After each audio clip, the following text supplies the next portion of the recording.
You can deploy the vCenter server appliance to manage your vSphere environment.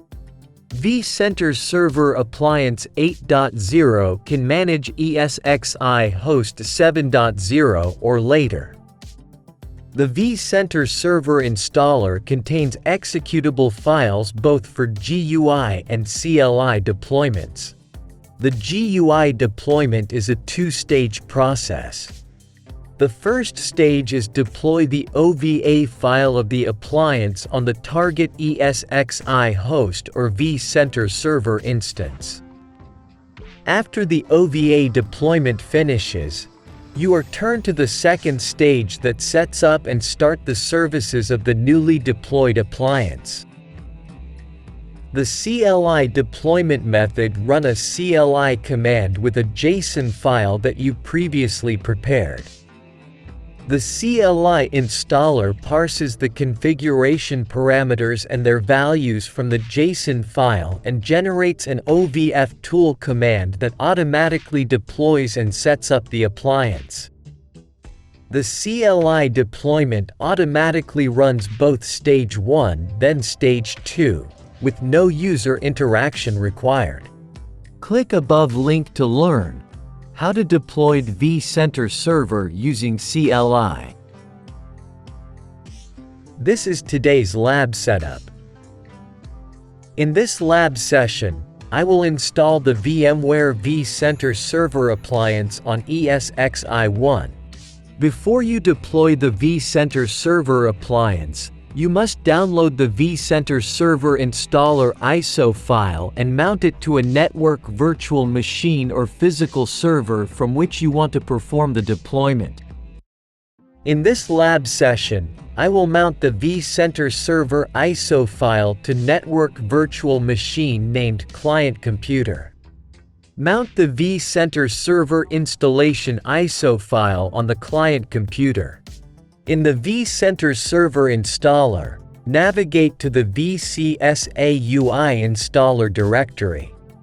Go to the subdirectory for your operating system.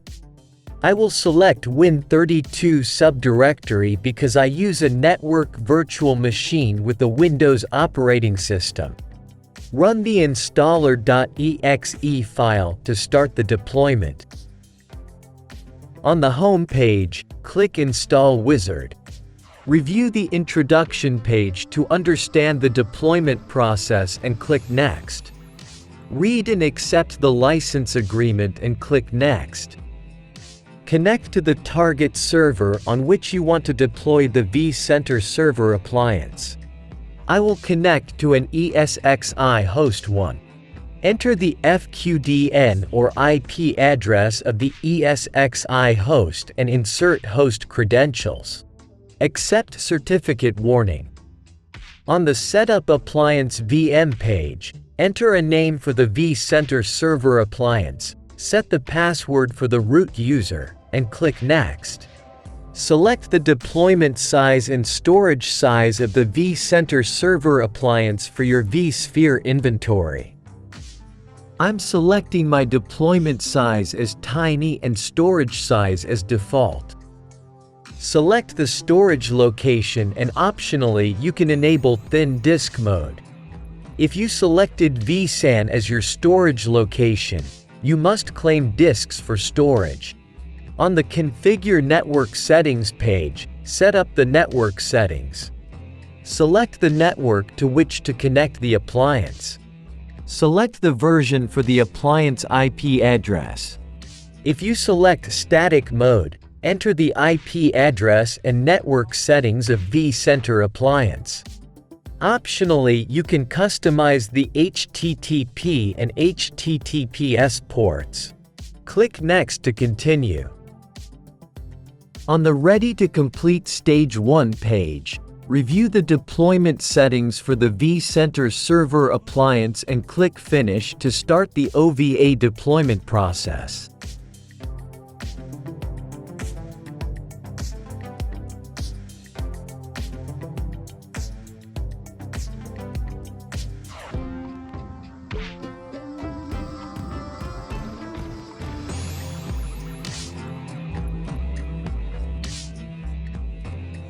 Wait for the OVA deployment to finish.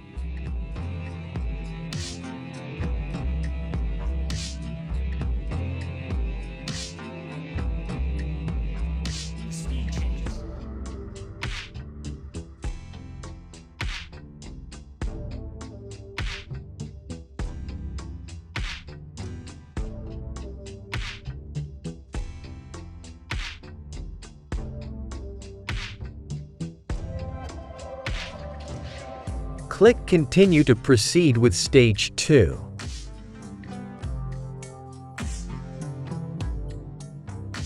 Review the introduction to Stage 2 of the deployment process and click Next. Configure the time settings in the appliance. I'm selecting Synchronize Time with the ESXi host, and I will disable Remote SSH access to the appliance and click Next. Create a new vCenter single sign-on domain. I'm using vSphere.local as my single sign-on domain. Insert single sign-on password and click Next. Review the VMware Customer Experience Improvement Program page and choose if you want to join the program. On the Ready to Complete page, review the configuration settings for the vCenter server appliance. Click Finish, and click OK to complete Stage 2. It will take some time to complete Stage 2.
Click Close to exit the wizard.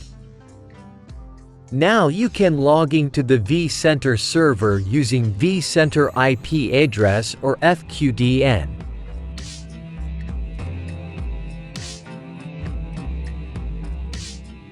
If you use port 5480, you can access vCenter Server Appliance Management Interface.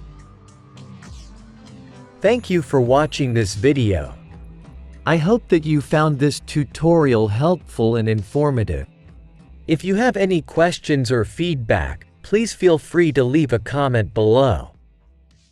Don't forget to like and subscribe to my channel for more helpful tech tutorials. Thanks again for watching, and we'll see you in the next video.